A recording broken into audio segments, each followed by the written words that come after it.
Welcome back, ladies and gentlemen, on my YouTube channel. I am your host, the Mighty Bjorn, and today for you, episode 53 of Community Steel. But really quick, before I dive on into today's projects, I have recently set up a Patreon page, and I'm not really offering much on my Patreon page in the way of content. It's just a way to support the channel and give the channel essentially, or help assist the channel when it comes to the terms of a budget. So please take time, check out my Patreon page, and maybe throw some support, because God knows I need a lot of coffee to keep this thing going, because this keeps me up late at night. Anyway, moving on. Let's talk about today's vehicle. This is the Grilly 15 from Haha. That's only with one A though. And it weighs in at 20.31 tons. And it is armed with a 150 millimeter main gun with 235 millimeters of penetration for the late war period. And I definitely think this is really cool. It's got a limited traverse. The gun can actually be pointed way high up in the air, but I think actually the coolest vehicle, or the coolest part of the vehicle, is actually looking out through a slit in the gun shield. That's a very nice detail, a lot of detail people tend to skip on. Now, that being said, this is just actually a prototype vehicle. We don't really know 100% sure what this thing would look like. All that we really do know is that it was based on the Panther, the Panther chassis, if you will, and that it was a tank destroyer. Now, one thing I do want to point out is I did have issues with the gun, just kind of the gun turret traverse thing doing whatever it wanted to. But either ways, the vehicle I think is really good all the way around with mobility and the gun in general. Let's move on. The next vehicle is the Fischl Koning from German Train, and this weighs in at 37.08 tons. It's armed with an 89 millimeter main gun with 149 millimeters of penetration for the mid-war period. One thing I'm going to point out right now is the mobility on this thing is ridiculously good for a Tiger tank. However, the reverse speed's a little shite. The gun itself is fairly good for the most part, but the armor's a little bit something to be desired. I thought I would just boss up on these light tanks, and then I got killed and went, oh shit, those little things can actually penetrate this tank. But it is kind of German Train's, I guess, opinion, thought, artistic license, if you will, on the Tiger tank. And all in all, I think it's actually a pretty good rendition, if you will, of a Tiger tank if you've never seen a Tiger tank. Kind of like the, I'm not sure how to really put this, but generally that's the idea, that he took the Tiger tank and modified the design in the way that he wanted it, so it really is not 100% of a Tiger tank, but kind of took some artistic license on it. And I think it's actually turned out pretty well, in my opinion. Now, the next vehicle I have here is from Coast 05, and this is his Jag Panzer 4, weighs in at 29.13 tons, has a 75 millimeter main gun with 190 millimeters of penetration.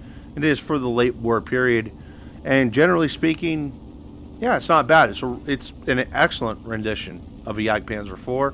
I haven't really seen anyone do one better, although I have seen some good Jag Panzer 4s. Although one thing, I don't know, the mobility didn't seem quite as good as I would have anticipated it to be, but it's still not bad. It does the trick for the most part. Reverse speed on this one is a little slow as well, but either ways, it looks great. The gun is very functional, very accurate, and it actually will penetrate most stuff it will encounter, except for some of the heavier tanks, like, you start looking at IS-2 and Koenigs Tiger, and it'll probably even have some problems against like a Sherman Jumbo. But yeah, I mean, it's a 75 millimeter gun. You can't expect everything. Now, when it comes to the reload speed does pretty good for the most part. It's not great, but not horrible. And it's pretty comparable, really. There we go. We got a nice penetrating shot there.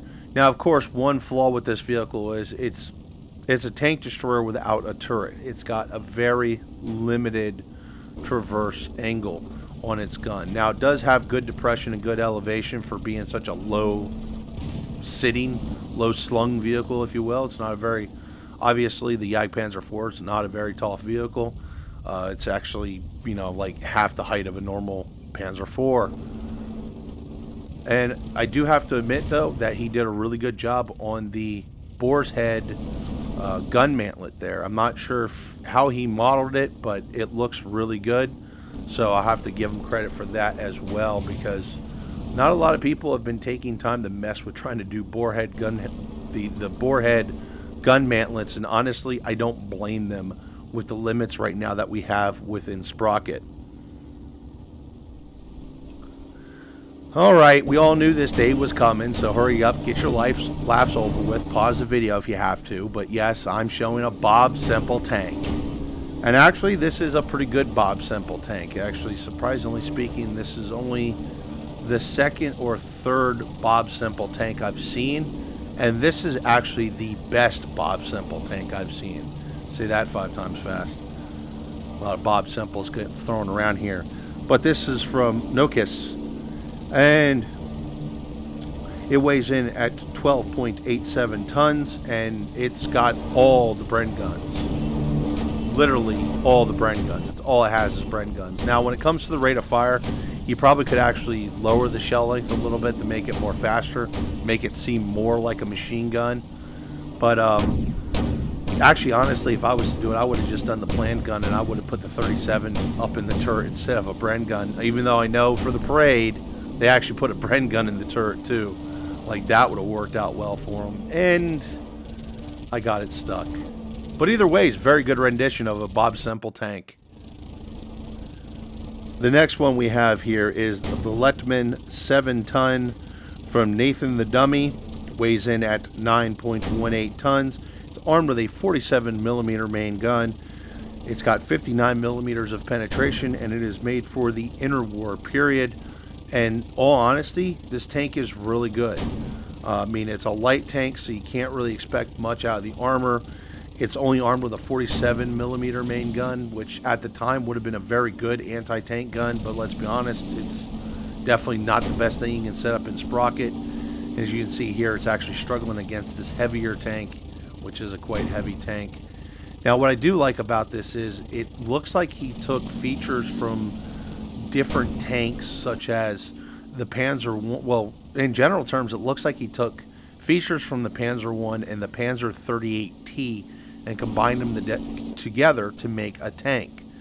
The turret felt very similar to what you would see to a Panzer 38T, while the hull seemed very similar to something you'd see on like a Panzer 1 or a Panzer 2. Actually, I think it might be Panzer 2.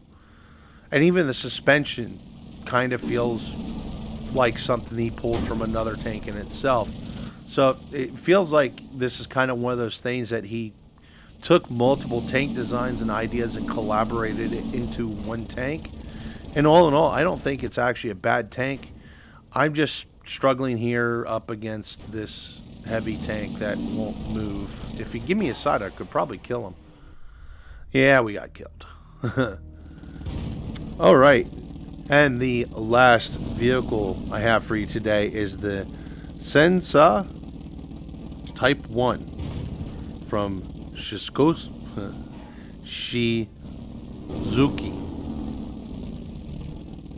God, I am bad with names sometimes. But yes, that's right. Shizuki.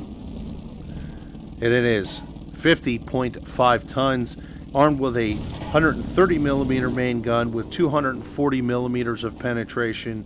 It is for the late war period, although this would definitely be a more modern main battle tank. And I'm not quite sure, but this definitely feels like it's something. It feels like another tank that's inspired by another tank, such as like the turret felt very Challenger 1-like to me. And then they've kind of created their own tank by taking inspirations from other tanks, which, hey, there's nothing wrong with that, especially if they look good. And this one looks good. It looks like it belongs. It looks like something that would be really built. Now, the one problem I did have is while the armor was really good, especially hull down, the hull armor definitely proved to be kind of squishy. The gun itself proved to be very good in my opinion. Very superb gun. Pretty quick reload. You know, it's like an 8.5, 9-second reload, but it's really accurate with a lot of penetration. And in all honesty, the mobility is very good as well. I'm not sure if I've already said that. Yeah, I'm losing my mind. And we died. Because I got shot in the side and the ammo rack got hit. Good times. Anyway, folks, that's going to wrap up today's episode of Community Steel. Thank you very much for tuning in. Hopefully you all enjoyed it. And don't forget to like and subscribe to the channel.